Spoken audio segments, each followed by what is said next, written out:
stream with Lex and Cess, amazing Diablo players and streamers themselves, and Lex, the wizard, plays with no macros, which is very rare for a wizard because it's so hard to do this build without one. So I thought that I would cut the audio on this video and walk you through exactly how we cleared this.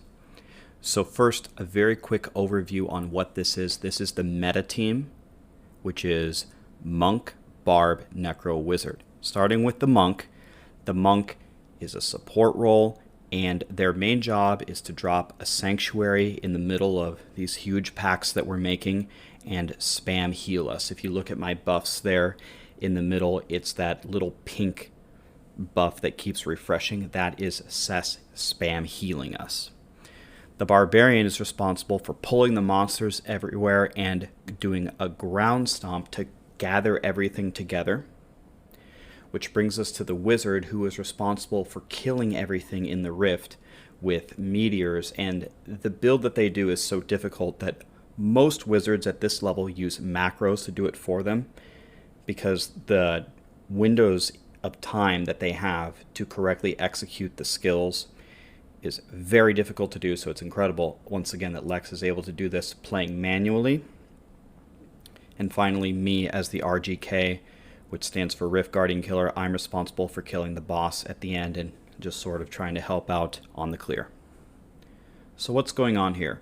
We open the Rift, and the first thing we notice is we have battlefields, which is one of the best maps. But unfortunately, we have one of the very worst mob types, which are the big spiders or the toxic lurkers. So the only thing that we want to do on this map is we want to do a couple of drops with the little spiders being killed and the little flies. We're not really concerned with killing any of the big spiders because they're pretty hard to clump up. So we're just going to get what progression we can out of the little stuff and build some stacks for the wizard and then move on with our lives. So I think this is the only spot in the entire map where we do 2 drops. And right now we're about even with the bar, which is perfectly fine for us because at this level, at our Paragon level, with our current gear, what we're going to need is we're going to need a very good map with a very good mob type. A very good mob type meaning something that is very valuable towards progression and something that stacks very well when the Barbarian runs in and does their stomps. So if we get that map next, for example, and we're able to stay even on this map, then we should be able to spawn the boss and be fine.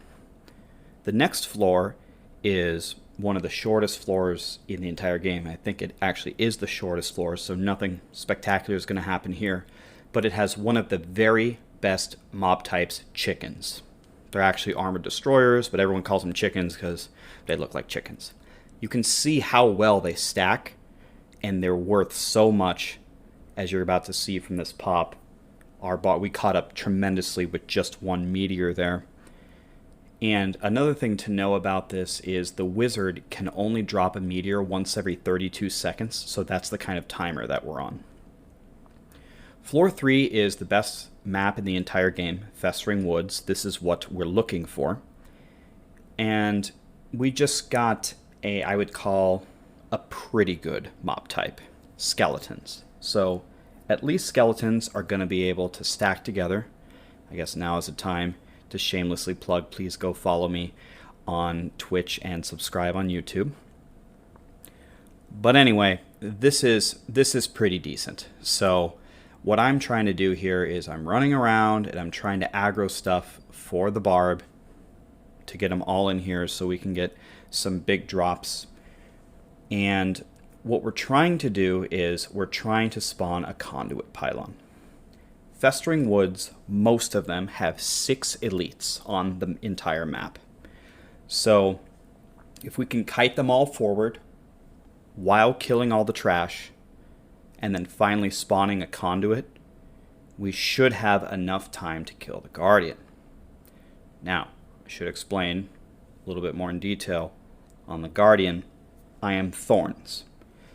Thorns is a build where I have skeletons that I'm going to put on the boss, and my damage ramps up over time because of an offhand called Bone Ringer. I'll put a full guide in the description if you'd like to know more about Thorns or if you want to play it. And I'm also building Stricken stacks, so my damage over time goes up tremendously. And what I rely on is the boss doing damage to my skeletons to essentially kill themselves. So the more time that we have on the Guardian, the more exponential my damage is going to be. And it's pretty reasonable with no pylon that we're going to need about 4 to 5 minutes for a mediocre RG. The best RG or Rift Guardian that we could spawn would be Blighter. I can kill Blighter in probably a minute with no pylon. And there would be some that we just have to leave the game because we wouldn't have enough time, like Bone Warlock or Vesalius or Orlash, some of those bosses like that. So right now we're just gathering packs, blowing up these skeletons, and we get a shield pylon. It's not the pylon we wanted, but I guess it's the pylon that we deserve. And now, what we'll do here is I'll run down here and use my Nemesis bracers on it to spawn another elite. Not because we're relying on Lex to necessarily kill it with their meteor, but because we would like to use it with a conduit pylon later on. So, that was incredible. Lex was able to kill an elite there, so that's going to help us as we continue to move forward through the map. Now, one important thing that we are not doing, we are not running around everywhere discovering the whole map trying to pull everything to one location. You might think that's a good idea, but that would actually be an instant wipe for us, because if you do that, you despawn all of the possible pylon locations. So what we need to do is we need to slowly but surely build progress. As you can see, the rift is starting to lag because we're gathering so many monsters on top of each other. But we need to slowly but surely make packs and quietly and slowly move through the rift. That way, at every possible pylon spawn, we have a chance to spawn that conduit. Okay? One important thing that you'll see me do, or maybe you've watched me do throughout this rift, is I have a Kool-Aid potion to break walls. That's definitely the potion that you want, because walls can ruin Lexi's meteors, or they can ruin Nemesis's stomps, and I don't want any of that to happen. So I'll pop my Frailty Curse to lose some health, and then I'll run around and pop my potion to break walls, as you see me doing right there. Pretty much the rest of the time I'm just swinging my scythe, making sure everything is cursed. Cursing everything helps with survivability, and it also applies the Early Grave rune on my Frailty Curse number 2, which is helping the wizard do more damage and will buff conduit if we spawn one. Okay, so we're getting close to a pylon spawn, and it's a conduit. Yahtzee.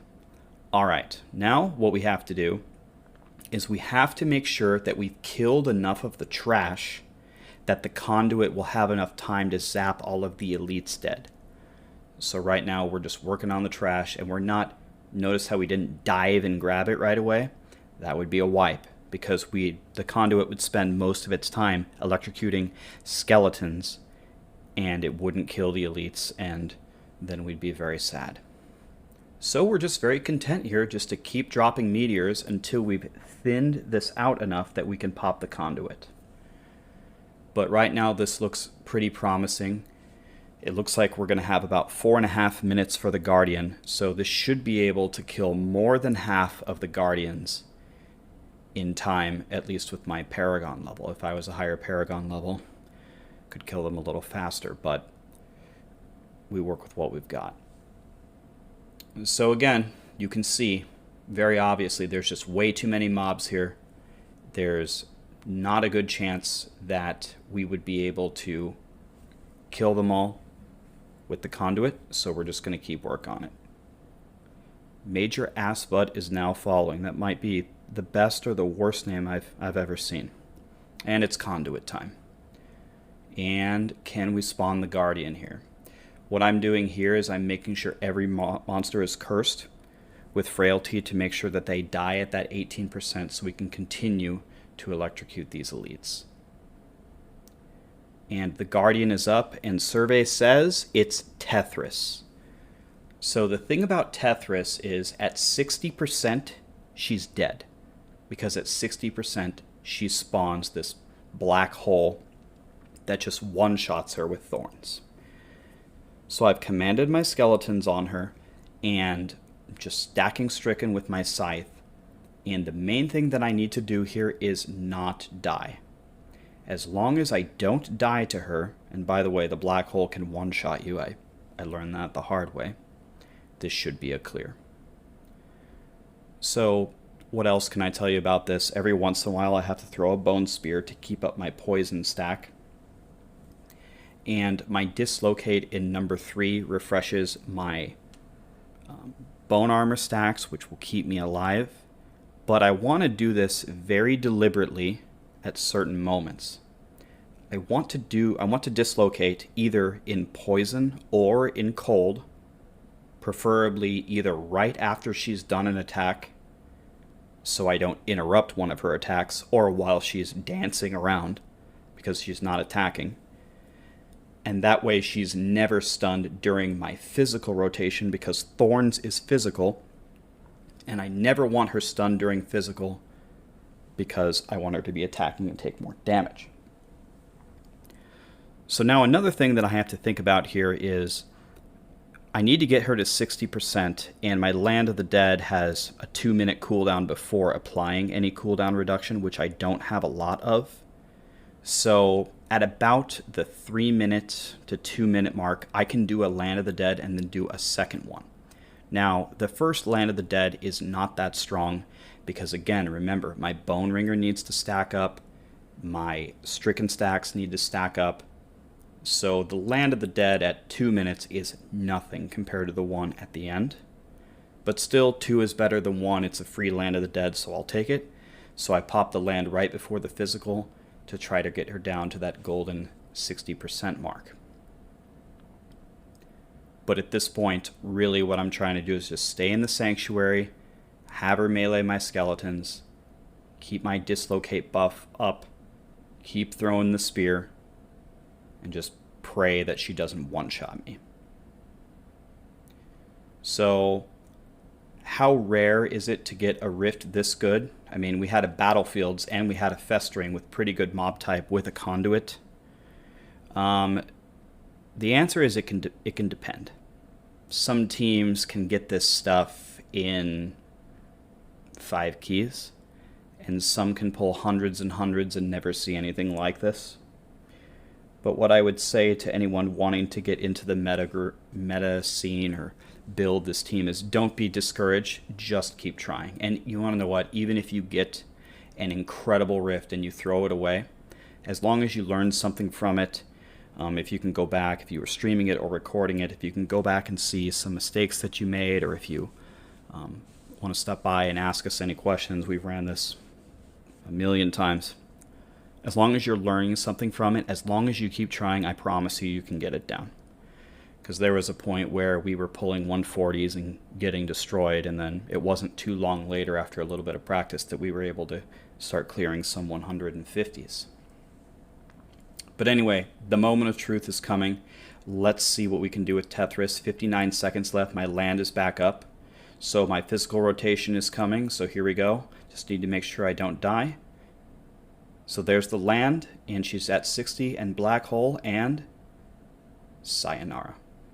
Well, I hope this helps you guys. Thank you so much for watching, and I will see you soon.